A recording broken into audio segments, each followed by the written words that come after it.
کسی اور کو کیوں پکارتے ہو؟ مجھے کیوں نہیں پکارتے ہو؟ میرے خزانے تو ختم نہیں ہوتے، میرے اوپر تو موت نہیں، میرے اوپر تو زوال نہیں۔ فلا تدعوا مع اللہ احدا، مجھے چھوڑ کر کسی کو مت پکارو، میں حاضر ہوں۔ تم ایک دفعہ کہتے ہو یا اللہ، وہ 70 دفعہ کہتا ہے لبیک یا عبد۔ تو میرے عزیزو، اللہ کو پہچانو کہ اس کائنات کا بنانے والا اللہ ہے، میرا بنانے والا اللہ ہے، اور مجھے کیا کرنا ہے؟ بس اسے راضی کرنا ہے۔ واللہ ورسولہ احق ان یرضوہ، تمہارے آنے کا مقصد یہ ہے، بادشاہ بنو یا فقیر بنو، شاہ بنو یا گدھا بنو، مرد ہو یا عورت ہو، غنی ہو یا فقیر ہو، امیر ہو یا امیرن ہو، غریب ہو یا غریبن ہو، یہ دیکھو میں اللہ کو کیسے راضی کروں، پھر تم کامیاب ہو۔ اللہ کی رضا کہاں ہے؟ وہ محمد الرسول اللہ صلی اللہ علیہ وسلم کے مبارک طریقے میں ہے۔ اللہ کو پانے کا راستہ جناب رسول اللہ صلی اللہ علیہ وسلم کی مبارک زندگی ہے کہ اللہ اس کے رسول کو راضی کرتے ہوئے جو کچھ چھوڑنا پڑے چھوڑ دو، دینا پڑے دے دو، لٹانا پڑے لٹا دو، لٹنا پڑے لٹ جاؤ، مٹنا پڑے مٹ جاؤ، کٹنا پڑے کٹ جاؤ، بچھنا پڑے بچھ جاؤ، پر نہ اللہ کا دامن چھوڑو نہ اس کے نبی کا دامن چھوڑو تو تم کامیاب ہو۔ جس دن ایسا معاشرہ وجود میں آ گیا جنہوں نے اللہ اس کا رسول کو راضی کرنا آگے رکھا اور باقی چیزوں کو پیچھے رکھا، تو میرے رب کے نظام ہمارے حق میں چلنا شروع ہو جائے گا۔ تو اللہ، ان القوت للہ، طاقت اللہ کے ہاتھ میں، ان العزت للہ، عزت اللہ کے ہاتھ میں، والسماوات مطویات بیمینہ، آسمان اللہ کے ہاتھ میں، هو الذی یرسل الریاح، ہوائیں اللہ کے ہاتھ میں۔ جب ساری کائنات اس کی ہے کہ اس کے آگے جھک جاؤ تو کائنات تمہاری ہو جائے گی۔ اس کے آگے جھکنے کا راستہ کیا ہے؟ محمدی بن جاؤ، پنجابی نہ نظر آؤ، پٹھان نہ نظر آؤ، بلوچ نہ نظر آؤ، بروہی نہ نظر آؤ، سندھی، گلگتی، بلتستانی نظر نہ آؤ، فرقہ واریت کے روپ میں نظر نہ آؤ، محمدی بن جاؤ۔ لا الہ الا اللہ کا حصہ محمد الرسول اللہ۔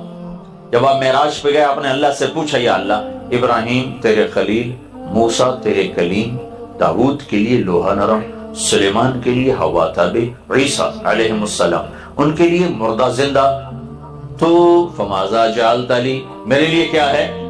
میرے لیے کیا ہے؟ تو اللہ تعالیٰ نے فرمایا اولیس قد اعطیتک افضل من ذلک کلہ، اے میرے محبوب، میں نے تمہیں وہ دیا ہے جو کسی کو نہیں دیا۔ کل کیا دیا ہے؟ کہ اللہ ذکرت الا ذکرت معی، قیامت تک تیرا میرا نام اکٹھا چلے گا، جدا نہیں ہو سکتا۔ تو سب سے اعلیٰ چیز تھی، سب سے اعلیٰ چیز۔ کسی کو خلیل بنایا، کسی کو کلیم بنایا، تمہیں حبیب بنایا۔ ایک ہی جملے میں کلیم، حبیب، خلیل کا فرق نظر آ جاتا۔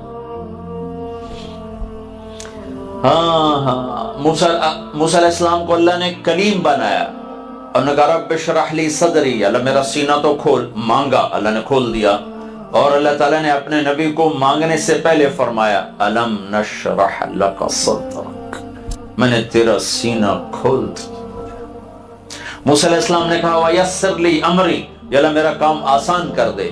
اللہ نے اپنے نبی کو مانگنے سے پہلے فرمایا وَوَضَعْنَا عَنْكَ وِزْرَكَ الَّذِي أَنْقَضَ ظَهْرَكَ، میں نے تیرے کام کو آسان کر دیا۔ آیت کی مراد اور مفہوم ترجمہ نہیں۔ ابراہیم علیہ السلام خلیل ہیں، ان کا یا اللہ وجعل لی لسان صدق فی الآخرین، یا اللہ میرے بعد میرا نام بلند رہے، اونچا رہے۔ اللہ نے سب چیزیں قبول کی، لیکن اپنے نبی کو مانگنے سے پہلے فرمایا وَرَفَعْنَا لَكَ ذِكْرَكَ، میں نے تیرے نام کو بلند کر دیا، اونچا کر دیا۔ موسیٰ علیہ السلام کو طور پہ بلایا، وہ دوڑ کے آئے تو اللہ تعالیٰ نے پوچھا ما اعجلک عن قومک یا موسیٰ، موسیٰ بھاگ کے کیوں آئے؟ میں نے تو نہیں کہا تھا بھاگ کے آؤ۔ کہ یا اللہ اجلت الیک رب لترضی، یا اللہ مالک بلائے اور نوکر بھاگ کے آئے تو مالک خوش ہوتا ہے، میں اس لیے دوڑ کے آیا کہ تو راضی ہو جائے۔ ساری مخلوق سے کہا مجھے راضی کرو، موسیٰ کہہ رہے ہیں تو راضی ہو جائے، اور جو رب ساری کائنات سے کہتا ہے مجھے راضی کرو، وہ رب کائنات اپنے حبیب سے کہتا ہے وَلَسَوْفَ يُعْتِيكَ رَبُّكَ فَتَرْضَىٰ، میرے محبوب تمہیں اتنا دوں گا کہ تو راضی ہو جائے۔ موسیٰ علیہ السلام کو طور پہ بلایا، وہ دوڑ کے آئے تو اللہ تعالیٰ نے پوچھا ما اعجلک عن قومک یا موسیٰ، موسیٰ بھاگ کے کیوں آئے؟ میں نے تو نہیں کہا تھا بھاگ کے آؤ. کہ یا اللہ اجلت الیک رب لترضی، یا اللہ مالک بلائے اور نوکر بھاگ کے آئے تو مالک خوش ہوتا ہے، میں اس لیے دوڑ کے آیا کہ تو راضی ہو جائے. ساری مخلوق سے کہا مجھے راضی کرو، موسیٰ کہہ رہے ہیں تو راضی ہو جائے. اور جو رب ساری کائنات سے کہتا ہے مجھے راضی کرو، وہ رب کائنات اپنے حبیب سے کہتا ہے وَلَسَوْفَ يُعْطِيكَ رَبُّكَ فَتَرْضَىٰ، میرا محبوب تمہیں اتنا دوں گا کہ تو راضی ہو جائے، تو راضی ہو جائے. یہ آیت آپ کی شان میں سب سے بلند ہے. سارا قرآن میرے نبی کی شان بیان کرتا ہے، لیکن یہ آیت سب سے اعلی شان ہے. وَلَسَوْفَ يُعْطِيكَ رَبُّكَ فَتَرْضَىٰ، کہ تمہیں وہ دوں گا کہ تو راضی ہو جائے. ساری کائنات سے کہتا مجھے راضی کرو، اور خود کہتا آپ کو میں نے راضی کرنا، میں نے آپ کو راضی کرنا. خود بنانے والا بنی ہوئی چیز سے پیار کر رہا ہے کہ تو میرا حبیب ہے. ایک ہوتا ہے خلیل، ایک ہوتا ہے کلیم، ایک ہوتا ہے حبیب.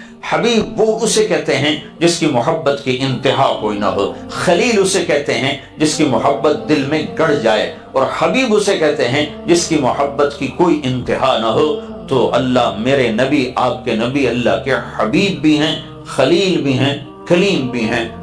عرش پہ جا کر کلام کیا ہے تو کلیم بن گئے. اور حبیب کا پہلا درجہ خلیل ہے، پہلے آدمی خلیل بنتا ہے پھر حبیب بنتا ہے. تو آپ خلت کو پار کرتے کرتے حبیب تک پہنچے. پھر حبیب وہ ہے جس کی محبت کا کوئی کنارہ نہ ہو، نہ سرا پہلے نظر آئے نہ سرا بعد میں نظر آئے. ان کو خلیل بنایا، حبیب بنایا، کلیم بنایا، اور اعلان فرمایا فلا وربک لا یؤمنون حتی یحکموک فیما شجر بینہم. میرے نبی ان کو بتا دو مجھے تیرے رب کی قسم، تیرے پیچھے چلیں گے تو کامیاب ہیں، تیرے پیچھے نہ چلے تو ناکام ہیں. تو زندگی کے ہر شعبے میں جناب رسول اللہ صلی اللہ علیہ وسلم کی پاکیزہ زندگی تلاش کرو. واحد نبی ہے جن کی ہر ادا محفوظ ہے. ڈھونڈو اور محمدی روپ اپناؤ. تم لوگ نقل مار کے پاس نہیں ہو جاتے ہو؟ ارے ہوتے نہیں ہوتے؟ اور سندھ میں تو کتابیں سامنے رکھ کے لکھ رہے ہوتے، یہاں ذرا بوٹیاں تیار کر کے لے جاتے.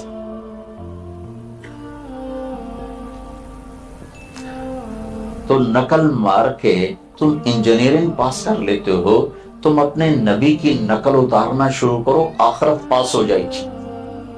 نقل کرو، نقل. موسیٰ علیہ السلام اور جادوگر آمنے سامنے ہوئے تو جادوگروں نے کلمہ پڑھ لیا. تو موسیٰ علیہ السلام نے کہا یا اللہ یہ تو میرے دشمن بن کے آئے تھے، ان کو کلمہ کیسے مل گیا؟ تو اللہ تعالیٰ نے کہا تیرے روپ میں آئے تھے، تیری جھلک نظر آئی، مجھے پیارے لگے، میں نے ایمان دے دی. کسی نہ کسی روپ میں تو انسان نظر آتا ہے نا، کسی نہ کسی. جانور تو ہے نہیں، جانور کا بھی ایک روپ ہے، اسی روپ میں وہ خوبصورت لگتا ہے. تو محمد مصطفیٰ صلی اللہ علیہ وسلم اللہ کا بنایا ہوا روپ ہیں، حسین ترین، اعلیٰ ترین. جتنے بھی میں الفاظ لاؤں وہ چھوٹے ہیں. اکمل، اشرف، انور، ادعج، اعلم، اعز، اکرم، احسن، اجمل، جتنے بھی لفظ لاؤں چھوٹے ہیں، اور آپ کی ہستی ان الفاظ کی تعبیرات سے اوپر نظر آتی ہے. جسے اللہ نے انتخاب کر کے چنا وہ کیسا ہوگا؟ میرے نبی نے فرمایا اللہ نے سارے قبیلوں کو چھانٹ کے عربوں کو الگ کیا، سارے عرب کو چھانٹ کے مضر کو الگ کیا، سارے مضر کو چھانٹ کے قریش الگ کیا، سارے قریش کو چھانٹ کے ہاشم کو الگ کیا، سارے ہاشم کی چھانٹی کر کے میرا انتخاب کیا. میں کائنات کا افضل ترین انسان ہوں، نسب کے لحاظ سے بھی، صفات کے لحاظ سے. تو اپنے نبی کی نقل اتار لو، انشاءاللہ آگے پاس کرنے والا دنیا کا وہ نہیں ہے ٹیسٹ لینے والا، وہ تو ویسے ہی بڑا کریم ہے، بہانے ڈھونڈتا ہے کہ کسی طرح معافی ہو ہی جائے. ما یفعل اللہ بعذابکم ان شکرتم وآمنتم وکان اللہ شاکرا علیما. تمہیں عذاب دے کے مجھے کیا خوشی؟ ایک آدمی کی میدان محشر میں ایک نیکی کم پڑ جائے گی، اللہ تعالیٰ فرمائیں گے ایک لیا میں پاس کرتا ہوں، 50-50 برابر ہوں گی، 50 گناہ 50 نیکیاں، مثال دے رہا ہوں، اللہ تعالیٰ فرمائیں گے 51 کر دے جنت، تو وہ جائے گا، چلو ایک تو مل ہی جائے گی، سارے ہی انکار کر دیں، ماں باپ بھائی بہن بیوی بچے سب منکر، کہے گا ہائے مر گیا۔ تو ایک آدمی پوچھے گا کیا ہوا، واویلا کیوں کر رہے ہو، کہ ایک نیکی سے آج جہنم میں جا رہا ہوں۔ تو وہ کہے گا نہیں جائے گا تو جہنم میں، کہ وہ کیسے، کہ میرے پاس ایک ہے تو لے لے، میرے پاس ہو یا نہ ہو میرے لیے تو سزا ہی ہے، چل جا تیرا کام بنتا ہے جا۔ وہ الٹی چھلانگے لگاتا آئے گا، یا اللہ میرا کام بن گیا، مجھے نیکی مل گئی، کہ کس نے دی، وہ ایک آدمی کا، اسے بلاؤ، وہ بھی آ جائے گا۔ اللہ تعالیٰ فرمائیں گے تو اس کو دیتا ہے، کہا جی دیتا ہوں، کہ کیوں دیتے ہو، کہ یا اللہ میرے پاس ایک ہے باقی گناہ ہی گناہ ہیں، تو میرے لیے تو یہ بیکار ہے، ہو نہ ہو میرے لیے تو سزا کا فیصلہ ہے، اس لیے میں نے کہا تیرے بندے کا بھلا ہو جائے۔ تو اللہ تعالیٰ فرمائیں گے اچھا آج کے دن مجھ سے بھی بڑے سخی بننا چاہتے، آج مجھ سے بڑا سخی کوئی نہیں ہے، چل اس سخاوت پر تو بھی جنت میں جا، یہ بھی جنت میں جا۔ جو کتاب میں لکھا ہوتا ہے وہی پیپر میں لکھو گے تو پاس ہو گئے۔ کتاب مشرق کی سنائے تم مغرب کی لکھو تو پاس تو نہیں ہو سکتے۔ تو میرے نبی نے ہمارے سامنے ایک روپ کھڑا ہے، یہ میرا حبیب ہے، یہ محمد صلی اللہ علیہ وسلم ہے، یہ محمد بن عبداللہ ہے، بن عبد المطلب ہے، بن ہاشم ہے، بن عبد مناف ہے، بن قصی ہے، بن کلاب ہے، بن مرہ ہے، بن کعب ہے، بن لبی ہے، بن غالب ہے، بن فہر ہے، بن مالک ہے، بن نضر ہے، بن کنانہ ہے، بن خزیمہ ہے، بن مدرکہ ہے، بن الیاس ہے، بن مدر ہے، بن معماد ہے، بن عدنان ہے، بن اود، بن حمیسہ، بن سلامان، بن عوس، بن بوز، بن قموال، بن ابی، بن عوام، بن ناشد، بن حزا، بن بلداس، بن یدلاف، بن طابق، بن جاحم، بن ناحش، بن ماخی، بن عیفی، بن عبقر، بن عبید، بن الدعاء، بن حمدان، بن سنبر، بن یثربی، بن یحزن، بن یلحم، بن ارعوا، بن عیدی، بن زیشان، بن عیسر، بن اقناط، بن ایہام، بن مقصر، بن ناحث، بن زارع، بن سمی، بن مزی، بن عوض، بن عرام، بن قیدار، بن اسماعیل، بن ابراہیم، بن آذر، بن ناحور، بن سروج، بن رعو، بن فائش، بن عابر، بن ارفقشاد، بن سام، بن نوح، بن لامک، بن متوشالہ، بن ادریس، بن یرد، بن ملحلئیل، بن قینان، بن آنوش، بن شیس، اور بن آدم علیہ السلام۔ یہ ہے، اس کی نقل اتارو، کسی کا نسب محفوظ نہیں، اس کی ہر ادا محفوظ کر کے تم تک پہنچا دی ہے۔ میرے نبی غمگین ہوتے تھے تو یوں بیٹھتے تھے، اگر یہ بات نہ لکھی ہوتی سیرت میں تو ہمیں کوئی فرق پڑتا تھا، کیونکہ غم میں بیٹھنا تو ایک انسانی عادت ہے، وہ کیسی بھی ہو سکتی ہے، کسی طرح بھی ہو سکتی ہے، لیکن آپ کی ایک ایک ادا کو اللہ نے عاشق بن کے نقل کی۔ لفظ عاشق اللہ کی شان کے شایان نہیں ہے، اور میرے سب مجھے اور کوئی لفظ ملا نہیں۔ محبت اور عشق میں فرق ہے، محبت تقسیم ہو جاتی، بیوی سے بھی، بچے سے بھی، ماں سے بھی، باپ سے بھی، بہن سے بھی، دوست سے بھی۔ یہی محبت جب آگے بڑھ کے ناقابل تقسیم ہو جائے اور کسی کا نہ رہے اسی ایک کا ہو جائے تو اس کو عشق کہتے ہیں۔ تو اللہ کی شان کے یہ لفظ مناسب نہیں، میرے منہ پہ آگے، اللہ تعالیٰ معاف فرمائے کہ مجھے اور کوئی تعبیر ملی نہیں۔ اللہ نے اپنے حبیب سے پیار کیا، اس کی ہر ادا کو محفوظ کیا۔ میرے نبی غمگین ہوتے تھے تو یوں بیٹھتے تھے، یہ میرے نبی کے غم کی نشان۔ داڑھی پکڑی ہوتی تھی اور ایسے بیٹھے ہوتے تھے، اس ہاتھ کو نیچے سے یوں ٹیک دے کے ایسے بیٹھے تھے، یہ آپ کے غم کی نشان۔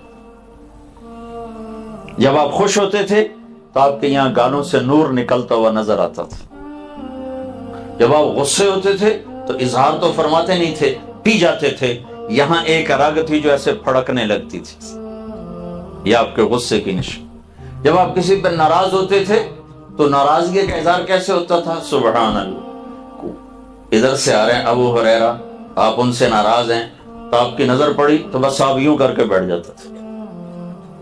یہ آپ کی مہا ناراضگی ہے. ادھر سے آ رہے ہیں انس اور آپ ان سے ناراض ہیں، ان کو یوں دیکھتے تو آپ یوں ہو جاتے. اور کبھی اپنی ذات کی وجہ سے ناراض نہیں ہوئے، کسی تربیتی پہلو کو سامنے رکھتے ہوئے ناراضگی ہوتی تھی، اپنی ذات کی وجہ سے کبھی ناراض نہیں. کسی کو بلاتے تھے تو انگلی کے اشارے سے نہیں، یوں یوں پورے ہاتھ کا اشارہ فرماتے، پورے ہاتھ کے اشارے سے. جیسے ہمارے محاورہ انگلی اٹھاتا ہے، اب انگلی نہیں اٹھاتے تھے. کوئی آپ کو دائیں طرف سے خطاب کرتا یا رسول اللہ تو آپ گردن ٹیڑھی کر کے نہیں دیکھتے تھے. کوئی ادھر سے بولا یا رسول اللہ، ہاں کیا بات، اتنا ہی کافی ہمارے جیسے کے لیے تھا. جب کوئی میرے نبی کو دائیں بائیں سے بلاتا تھا یا رسول اللہ تو آپ پہلے پورا یوں مڑتے تھے اس کی طرف، اتنا اوکھا کھا. کوئی ادھر سے بلاتا یا رسول اللہ تو آپ پورا یوں پھرتے پھرتے فرمائے. کوئی ادھر سے بلاتا تو پورا یوں مڑتے پھرتے فرمائے. کتنی چھوٹی بات ہے، لیکن میرے اللہ نے ان کو بھی نقل کیا ہے، ہمیں آزاد نہیں چھوڑا. ہر چیز میں کہا اس کے پیچھے چلو، اس کی نقل اتارو، نقل اتارو. جب اللہ کے نبی کی جھلک نظر آئے گی تو اللہ کو پیار اٹھے گا، محبت اٹھے گی. آپ کو سفید لباس پسند، سفید لباس پہنتے تھے، بہت کم کوئی رنگین پہنتے تھے، سفید لباس پہنتے تھے. کبھی کبھی سرخ دھاری دار چادر اوڑھتے تھے، ایک دھاگا کالا ایک سرخ. ایک دفعہ آپ سرخ دھاری دار چادر اوڑھے بیٹھے ہوئے تھے مسجد نبوی کے صحن میں، اوپر 14ویں کا چاند تھا، نیچے آپ تھے. تو جابر بن سمرہ فرماتے میں کبھی چاند دیکھتا کبھی آپ کو دیکھتا، مجھے آپ چاند سے زیادہ روشن اور حسین نظر آ رہے تھے. براقت ثنایا، جب آپ مسکراتے تھے آپ کے دانتوں سے نور نکل کر دیواروں پہ پڑتا نظر آیا کرتا تھا. فی عینیہ دعج، آنکھیں موٹی، اشکل لمبی، احور پتلی سیاہ، اہدب پلکیں دراز، اکحل سرمے کے بغیر سرما لگا ہوتا تھا، سرمگی آنکھ.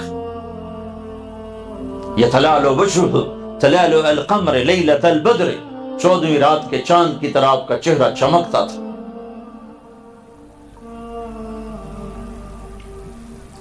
کف اللحیہ، داڑھی گھنی تھی، داڑھی اور سر میں 14 سفید بال تھے، یا ایک روایت میں آتا ہے 20 سفید بال تھے. تو اللہ سے جڑنا ہے تو جناب رسول اللہ صلی اللہ علیہ وسلم کی زندگی کو ڈھونڈو، اس کے پیچھے پیچھے چلو گے تو منزل تک پہنچو گے، ورنہ کہیں راستے میں ہی گم ہو جاؤ گے.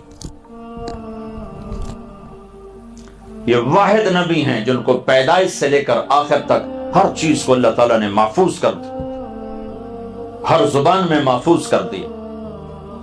تو میرے بھائیوں، میرے عزیزوں، اپنی دنیا کے ساتھ بھی انصاف کرو، لیکن اپنی آخرت کے لیے زادرہ اکٹھا کرو. اور اللہ اس کے رسول کی اطاعت ہے، اس کے رسول کی غلامی ہے. اس پہ جان چلی جائے، مال چلا جائے، عزت اس پہ آ جائے، شکر کرو، چلا جائے، صبر کرو.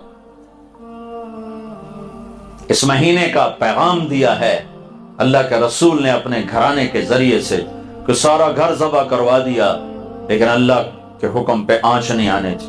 ہر شے ذبح ہو گئی، تحقیق ہو گئے، لیکن نہ روٹی پہ بکے، نہ حکومت پہ بکے، نہ مال پہ بکے، نہ عزت پہ. عزت تو اللہ نے ایسی دی کہ دنیا میں کسی کو مل نہیں سکتی.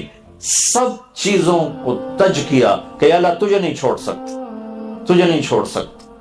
جس قوم کے اندر کربلاؤں کا پیغام ہو، وہ قوم نفس و شیطان کے غلام ہو کر راستے سے ہٹے یا کرسی روٹی کے پیچھے راستے سے ہٹے تو ان کے لیے حجت کوئی نہیں، ان کے لیے حجت تمام ہے. تو میرے عزیزو، زندگی کی دوڑ میں جدھر دوڑنا چاہتے ہو دوڑو، بس یہ سامنے رکھو کہ اللہ سامنے رہے اور اللہ کا رسول سامنے رہے. ان سے دائیں بائیں نہ ہونا، ان سے دائیں بائیں نہ ہونا. اس پیغام کو آپ نے نقل کیا ہے اپنی قربانیوں کے ساتھ، صحابہ کی قربانیوں کے ساتھ اور اپنے خاندان کی قربانیوں کے ساتھ. جو چھری اسماعیل کے گلے سے خطا ہو گئی جو چھری عبداللہ کے گلے سے خطا ہو گئی وہ چھری آ کر حسین کے گلے پر چلی اور قربانیوں کی معراج قائم ہوئی اور قربانیاں اپنی انتہا اور عروج کو پہنچی اور ایسے چراغ جلے کہ 14 صدی گزر جائیں یا 14,000 صدی گزر جائیں، آندیاں ہوں، طوفان ہوں، بگولے ہوں، ان چراغوں کو کوئی بجھا نہیں سکتا کہ چلنے والوں کے لیے راہبری موجود ہے، روشنی موجود ہے، راستہ موجود ہے، اور نہ چلنے والوں کے لیے حجت کا اتمام ہے اور دلیل و برہان کا اتمام ہے۔ کوئی یہ نہیں کہہ سکتا کہ ہمیں پتہ نہیں تھا۔ نہیں، پیچھے مڑ کے دیکھو، آل رسول کے خون سے چراغ جل رہے ہیں، ان کی بوٹیاں کھاد بن کے اس چمن کو سرسبز کر چکی ہیں۔ اب تم آنکھیں بند کر کے چلو تو الگ بات ہے، ورنہ یہ وہ چراغ ہیں جو بجھنے کے لیے نہیں جلائے گئے، یہ وہ کھاد ہے جس کو لگ گئی اس پہ کبھی خزاں نہ آئے گی، یہ وہ پیغام ہے جس کو 14,000 برس گزر جائیں جو یہ کہنا نہیں سکتا کہ اس کے پیچھے کربلاؤں کی ایک تاریخ ہے۔ قسمتی ہے کہ ہم نے دین کو رسم و رواج بنا دیا۔ ربیع الاول آتا ہے، جلسے جلوس ہوتے ہیں، زندگی بدلنے کے لیے کوئی تیار نہیں۔ محرم آتا ہے، رونا دھونا ہوتا ہے، زندگی بدلنے کے لیے کوئی تیار نہیں۔ پیغام رسالت 12 دن کے لیے نہیں ہے، پیغام حسین 10 دن کے لیے نہیں ہے۔ جان کے سودے کر کے، اولاد کے سودے کر کے، صرف اس لیے کہ 10 دن رو پیٹ کے پھر تم جا کر وہی صبح وہی شامیں، وہی ظلم، وہی ستم، وہی شراب اور وہی گھنگرو کی چھنک، وہی جام کی چھلک، اس لیے ہے یہ پیغام۔ اپنے بچوں کو ذبح ہوتے دیکھنا آسان کام ہے؟ ہائے ہائے ہائے۔ ابن زیاد کے سامنے جب کٹا ہوا سر آیا، کہنے لگا میں نے آج تک کسی میت کا ایسا حسن نہیں دیکھا۔ مرنے کے بعد تو چہرہ مرجھا جاتا، خون بہ جاتا، ان تو خون تو ویسے سارا نکل چکا تھا۔ کہنے لگا میں نے آج تک ایسا حسین چہرہ نہیں دیکھا۔ ابن زیاد، وہ کمبخت ہاتھ میں چھڑی تھی، اس نے امام علی مقام کے منہ پہ ماری یا ہونٹوں پہ ماری، پھر دوسری دفعہ ماری، فجعل ینکت، پھر بار بار ایسے کرنے لگا، ایسے کرنے لگا۔ تو زید بن ارقم رضی اللہ تعالیٰ عنہ کھڑے ہو گئے، کہنے کے بدبخت، یہ چھڑی یہاں سے ہٹا، میں نے ان ہونٹوں پہ اللہ کے نبی کے ہونٹوں کو لگتے دیکھا، ہٹا دے۔ پھر وہی سر یزید کے دربار میں گیا تو یزید نے منہ پہ چھڑی ماری تو ابو برزہ اسلمی کھڑے ہو گئے کہ یہ چھڑی یہاں سے ہٹا لے، میں نے ان ہونٹوں پہ اللہ کے نبی کے ہونٹوں کو لگتے دیکھا۔ آسان ہے، سامنے اولاد ذبح ہو رہی ہو، ایک بول پر سب کچھ ملنے کے لیے تیار ہو، تشتری میں رکھ کے ملک مال دیا جا رہا ہے، بس تم یہ کر لو، یہ ہاتھوں میں ہاتھ دے دو، بس باقی سب خیر ہے۔ کہ یہی تو نہیں دینا۔ حسین کی ذات تک کوئی مسئلہ نہیں تھا، ان کے لیے جنت کھری تھی، مسئلہ آنے والی نسل کی تھا کہ پیغام ادھورا منتقل ہوتا، اور پیغام ادھورا نہیں چھوڑنا ہے، پیغام مکمل دینا ہے کہ اللہ اس کے رسول کو راضی کرنے کے لیے جو سودا کرنا پڑے کر دو، ہارنا پڑے ہار جاؤ، نیزوں پہ چڑھنا پڑے چڑھ جاؤ۔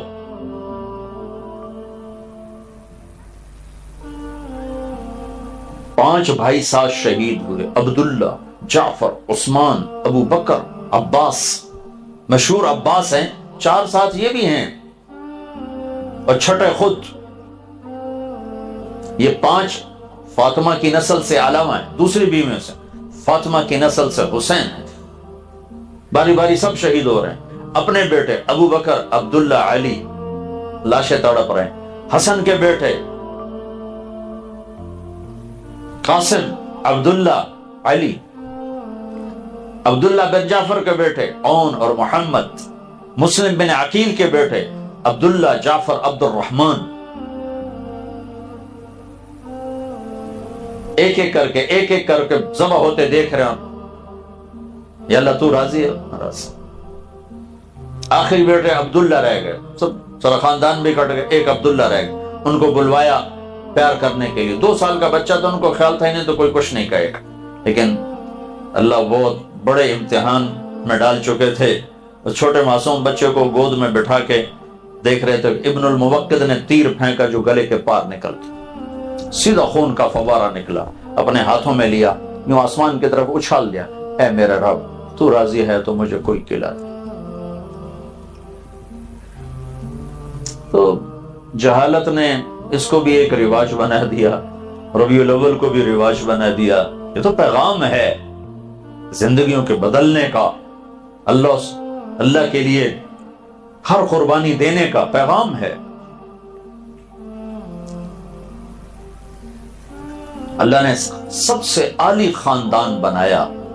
کسی چیز کا جو مقام بنتا ہے اس کی قیمت سے بنتا ہے۔ 1 لاکھ کی چیز اور نظر دیکھو گے، وہی چیز 1 کروڑ کی ہو تو اور نظر سے دیکھو گے۔ اس دین کے لیے کون سا خون نکلا؟ اہل البیت، جو سب سے عالی شان گھرانہ، سب سے عالی گھر، سب سے عالی خاندان۔ آپ نے فرمایا ہر نسب قیامت کے دن ختم ہو جائے گا، میرا نسب باقی رہے گا، وَسَأَبُلُّهَا بِبَلَالِهَا۔ ہر آدمی کا نسب ٹوٹ جائے گا، میرا نسب باقی رہے گا۔ آخرت تو بعد میں ہے، دنیا کا واقعہ آپ کو سناتا ہوں، 5ویں صدی کا واقعہ سناتا ہوں۔ 5ویں صدی، اللہ کے نبی اور اس 500 سال کی نسل میں کتنے واسطے پیدا ہو چکے ہیں۔ سمرقند میں ایک اہل البیت کی خاتون بیوہ سمرقند کے جو گورنر تھا اس کے پاس گئی کہ میں اہل البیت میں سے ہوں اور میں فقیر ہوں، مجھے ٹھکانہ چاہیے بچیوں کے لیے، اپنے لیے، میں پردیسن ہوں۔ تو اس نے کہا تمہارے پاس کوئی دلیل ہے کہ تم اہل البیت ہو؟ کہا نہیں، میں پردیسن ہوں، میرے پاس کوئی لکھا ہوا نہیں ہے۔ کہا یہاں تو ہر آدمی کہتا میں بھی سید ہوں۔ تو پھر اس نے پوچھا کوئی اور یہاں سخی ہے؟ تو بتایا گیا کہ ایک پارسی ہے، بڑا سخی ہے۔ تو اس کے دروازے پر چلی گئی، کہا میں مسلمانوں کے نبی کی اولاد میں سے ہوں، مجھے ٹھکانہ چاہیے۔ تو اس نے اپنی بیوی کو فوراً بھیجا ساتھ، اور جو بچیاں تھیں ان کو لایا، کھانا کھلایا، لحاف میں سلایا۔ سمرقند ٹھنڈا لگ گیا۔ اب رات کو گورنر کا لفظ تو ٹھیک نہیں، کوئی ناظم ٹائپ وہ تھا، جو رات کو اس نے خواب دیکھا کہ اللہ کے نبی جنت میں ہیں اور یہ بھی کھڑا ہوا ہے، تو یہ جنت میں ایک عالی شان محل ہے جس کے دروازے کے اوپر اللہ کے نبی کھڑے ہیں۔ تو یہ پوچھتا یا رسول اللہ یہ محل کس کا ہے؟ تو اللہ کے نبی فرماتے ہیں یہ ایک ایمان والے کا ہے۔ تو وہ کہتا ہے یا رسول اللہ میں بھی ایمان والا ہوں، تو اللہ کے نبی فرماتے ہیں تو اپنے ایمان پہ کوئی دلیل پیش کر، کوئی گواہ پیش کر۔ تو ایسے کانپ گیا۔ پھر آپ نے غصے سے فرمایا میری بیٹی تیرے پاس چل کر آئی اور تو اس سے دلیلیں مانگنے لگا اور اس سے گواہ مانگنے لگا، تو میری نظروں سے دور ہو جا۔ تو اس کی آنکھ کھلی تو اس نے چیخ ماری، پاگلوں کی طرح باہر نکلا۔ اور وہ کدھر گئی خاتون؟ پتہ چلا وہ پارسی لے گیا، جا کے اس کے دروازے پر دھاڑ مارا۔ وہ باہر نکلا گھبرا کے، کہا بھائی وہ مہمان میرے ہیں، مجھے واپس کر دو۔ کہا میں تو نہیں واپس کرتا۔ کہا جو لینا ہے لے لو، واپس کر دو۔ تو آگے رونے لگا۔ کہا حضور معافی چاہتا ہوں، بن دیکھے کا سودا کیا تھا، دیکھ چکا ہوں، اب سودا کینسل نہیں ہو سکتا۔ کہا کیا ہوا؟ کہ جس خواب میں تمہیں دھکے پڑ رہے تھے وہی خواب میں بھی دیکھ رہا تھا، وہی خواب میں بھی خواب دیکھ رہا تھا کہ اللہ کے نبی تمہیں کہہ رہے ہیں دور ہو جا، اور پھر میری طرف متوجہ ہوتے ہیں تو نے میری بیٹی کو ٹھکانہ دیا کہ تیرے لیے جنت واجب ہوگی اور تیرے اور تیرے خاندان کے لیے سعادت لکھ دی گئی۔ کہ میں تو مسلمان ہو چکا ہوں، کلمہ پڑھ چکا ہوں، میں نہیں اب پیچھے ٹلتا ہوں۔ یہ تو 5 صدی کے بعد کی بات۔ تو براہ راست بیٹی کا بیٹا ذبح ہو رہا ہے۔ حضرت ام سلمہ سوئی ہوئی تھی، خواب میں دیکھا اللہ کا نبی کا رنگ ٹھیک، سورے سر داڑھی میں مٹی۔ آپ نے کہا یا رسول اللہ کیا ہوا؟ کہا اپنے بیٹے کی موت دیکھ کے آ رہا ہوں، اپنے بیٹے کو قتل ہوتے دیکھ کے آ رہا ہوں۔ حضرت مقتل حسین۔ عبداللہ بن عباس نے خواب دیکھا، اسی وقت میں اللہ کے نبی کے ہاتھ میں بوتل ہے، اس میں خون ڈال لیں۔ پوچھا یا رسول اللہ یہ کیا ہے؟ کہ یہ حسین اور اس کے ساتھیوں کا خون ہے، قیامت کے دن میں اللہ کی بارگاہ میں پیش کروں گا اور میں خود یہ مقدمہ اللہ کی بارگاہ میں اٹھاؤں گا، یہ پیش کروں گا۔ تو میں واقعہ نہیں سنا رہا ہوں، میں اس کا پیغام سنا رہا ہوں، تھوڑا سا اس لیے بتا رہا ہوں کہ آپ کے سامنے اس دین کی عظمت اور اہمیت قائم ہو کہ یہ کتنا عالی شان پیغام ہے جس کو سینے سے لگا کر زندہ رہنا ہے اور اگلی نسلوں تک پہنچانا ہے، کہ اس کے لیے اتنا بڑا خاندان اگر ذبح ہوتا ہے تو یہ کوئی گھاٹے کا سودا نہیں، سستا سودا ہے۔ اگر یہ جزا سزا کا جہان ہوتا، یہ کبھی نہ ہوتا کہ حسین کا سر کٹا ہوتا اور ابن زیاد تخت میں بیٹھا ہوتا، اس کا الٹ ہوتا، لیکن اللہ نے دکھایا ہے کہ یہ امتحان کی جگہ ہے، یہاں ہر قسم کا آئے گا میرے رب کی طرف سے حال، تو وہ کرو جو اللہ چاہتا ہے، وہ کرو جو اللہ کا حبیب بتاتا ہے، محبوب ترین ہستیوں کو۔ آپ گھر میں چلے جاتے، حضرت فاطمہ کہتے این اللقع این اللقع، وہ شرارتی بچے کدھر ہیں، وہ شرارتی بچے کدھر ہیں؟ حضرت فاطمہ کہتی ابھی بھیجتے ہوں یا رسول اللہ، ان کو جلدی سے کپڑے پہنا کے بھیجتی، تو آپ ان کے سامنے یوں زمین پہ ہاتھ بھی ٹیک دیتے، گھٹنے بھی ٹیک دیتے، پھر کہتے چڑھ جاؤ میری کمر پہ چڑھ جاؤ، کمر پہ چڑھا کے کمرے میں چکر لگاتے تھے کمر، اور پھر یوں کہتے ہاں بھائی تمہارا اونٹ کیسا ہے، تمہاری سواری کیسی ہے؟ ان کے سر کٹیں اور نیزوں پہ چڑھے، ایک بول کے پیچھے سب کچھ بچایا جا سکتا تھا، ہر شے قربان کر دی کہ نہیں اللہ کو نہیں چھوڑنا، اللہ کے نبی کو نہیں چھوڑنا ہے۔ اگر میری آنکھوں کی ٹھنڈک ہے حسن اور حسین، حسن سر سے لے کر کمر تک اللہ کے نبی کے مشابہ تھے، کمر سے لے کر پاؤں تک علی کے مشابہ تھے، حسین سر سے لے کر کمر تک علی کے مشابہ تھے، کمر سے لے کر پاؤں تک اللہ کے نبی کے مشابہ تھے۔ آپ فرمایا کرتے تھے حسن میرا بیٹا ہے، حسین علی کا بیٹا ہے۔ اور جب آپ دنیا سے جا رہے تھے تو آپ نے اپنی کو بلایا، ان کو الوداع کیا، پھر اپنی بیٹی کو بلایا، ان کو بکا بیٹی میں جا رہا ہوں فاطمہ میں جا رہا ہوں، تو وہ رونے لگی، کہا رو نہیں، تیری میری ملاقات سب سے پہلے ہوگی۔ 6 ماہ بعد حضرت فاطمہ کا انتقال ہو گیا 24 سال کی عمر میں۔ پھر وہ گئے تو علی کو بلایا، ان کا سر اپنی گود میں رکھا اور ان پر ہاتھ پھیرتے رہے اور ان کے لیے کچھ پڑھتے رہے، پھر ان کو رخصت کیا، پھر سب سے آخر میں حسن اور حسین کو بلایا، حسن کو ادھر لیا، حسین کو ادھر لیا، دونوں ہاتھوں میں۔ آپ اس طرح دراز تھے، حضرت ام عائشہ رضی اللہ عنہا پیچھے بیٹھی ہوئی تھی، ان کے سینے پر آپ اس طرح نیم دراز تھے، یہ سر مبارک ایسے رکھا ہوا تھا، تو آپ نے دونوں بچوں کو یوں لیا اور ان کے سر چومنے لگے اور آنکھوں سے آنسو جاری ہو گئے، بے ساختہ رونے لگے کہ نظر آنے لگا ایک کو زہر دیا جا رہا ہے اور ایک کا سر کاٹ کے نیزے پہ چڑھایا جا رہا ہے۔ کچھ نہیں کہا، بس روتے روتے ان کو رخصت کیا اور اللہ کی تقدیر کے حوالے کیا، اور ہاتھ نہیں اٹھائے کہ ان کے لیے کچھ ہو جائے، لیکن جب تمہارا نمبر آیا تو تمہارے لیے ہاتھ اٹھائے۔ جب جبریل نے آ کے اور ملک الموت نے آ کے عرض کی یا رسول اللہ جانے کا وقت آ چکا ہے، تو آپ نے فرمایا پہلے اللہ سے پوچھ کے آؤ میرے بعد میری امت کے ساتھ کیا کرے گا، میں پھر بتاؤں گا مجھے جانا ہے یا رہنا ہے۔ تو میرے عزیزو، محرم کے حوالے سے میں ہر جگہ یہ بات کر رہا ہوں کہ اس کو رواج نہ بناؤ، اسے پیغام بناؤ، اور ان علوم کے ساتھ اپنی اصل منزل کو ڈھونڈو، ان کے ساتھ بھی انصاف کرو۔ انسانیت کا پتہ تمہیں قرآن سے ملے گا، حدیث پاک سے ملے گا، ضرب تقسیم سے نہیں ملے گا۔ انسانیت کا پتہ اللہ اس کے رسول کی مبارک زندگی سے ملے گا۔ یہ تبلیغ اس کو سیکھنے کی محنت ہو رہی، یہ کوئی جماعت نہیں، صدیوں کے بعد اللہ نے ایک محنت دی ہے جو سیاست سے پاک اور فرقہ واریت سے پاک، نفرت تعصب سے پاک، پورے عالم کے انسانوں میں اللہ کے پیغام کو زندہ کرنے کی خوبصورت محنت ہے۔ یہ پڑھانے والے بھی وقت دو، آپ پڑھنے والے بھی وقت دو، یہ آپ کی بھی ضرورت ہے، آپ کی بھی ضرورت ہے، میری بھی ضرورت ہے کہ ہم اللہ اس کے رسول کی پاکیزہ زندگی کو لیتے ہوئے سیکھتے ہوئے آگے بڑھیں گے، تو انشاءاللہ ایک وقت آئے گا کہ اللہ تعالی ہمیں خیر کا ذریعہ بھی بنائے گا اور ہدایت کے پھیلنے کا ذریعہ بھی بنائے گا۔ اس لیے اللہ سے مانگو، اس کی دعا کرو، اس کی نیت کرو، اس کے ارادے کرو، مرنے سے پہلے پہلے اپنے رب کو راضی کر لو تو ہمارا مسئلہ آسان ہو جائے گا۔ تو نیت کرتے ہو سارے؟ تو جب آپ کو چھٹیاں ہوں تو اس میں آپ سارے وقت لگاؤ، اور اپنی 24 گھنٹے کی زندگی میں ایک آخری بات کرتا ہوں پھر دعا کراتے ہیں۔ ایک صحابی ہیں ابو دجانہ رضی اللہ تعالیٰ عنہ، یہ جنگ بدر سے لے کر آخری حج تک آپ کے ساتھ، ہر غزوہ میں ساتھ ہیں۔ اور جنگ بدر کے بارے میں اللہ کے نبی نے کہا، میرے رب نے کہا ہے جنگ بدر والے جو مرضی کرے میں نے معاف کر دیا۔ یہ حدیبیہ کے شریک ہیں، اللہ تعالیٰ نے قرآن میں کہا لَقَدْ رَضِيَ اللَّهُ عَنِ الْمُؤْمِنِينَ إِذْ يُبَايِعُونَكَ تَحْتَ الشَّجَرَةِ، جو تیرے ہاتھ پر بیعت ہوئے حدیبیہ میں ان سے راضی ہو گیا۔ یہ صحابی ہیں تو اللہ تعالیٰ نے کہا کلن وعد اللہ الحسنى، اے میرا نبی تیرے تمام صحابہ کے لیے وعدہ کرتا ہوں جنت دوں گا، کوئی صحابی جہنم میں نہیں جا سکتا، سب صحابہ جنتی۔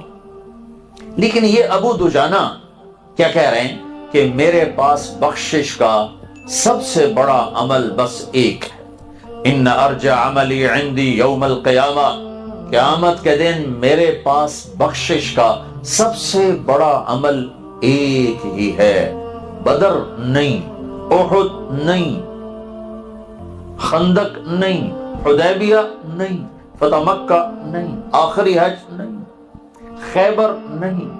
تو میں اپنی طرف سے بڑھا رہا ہوں تاکہ اس بات میں وزن پیدا ہو سکے۔ کیا بھائی ابو دجانہ کیا؟ ایک بات اور ساتھ بتا دوں، احد کی جنگ میں آپ نے تلوار اٹھائی، یہ تلوار کون لے گا؟ تو کئی صحابہ کھڑے ہو گئے، آپ نے کہا اس کا حق کون ادا کرے گا؟ سب بیٹھ گئے، 3 کھڑے رہے، زبیر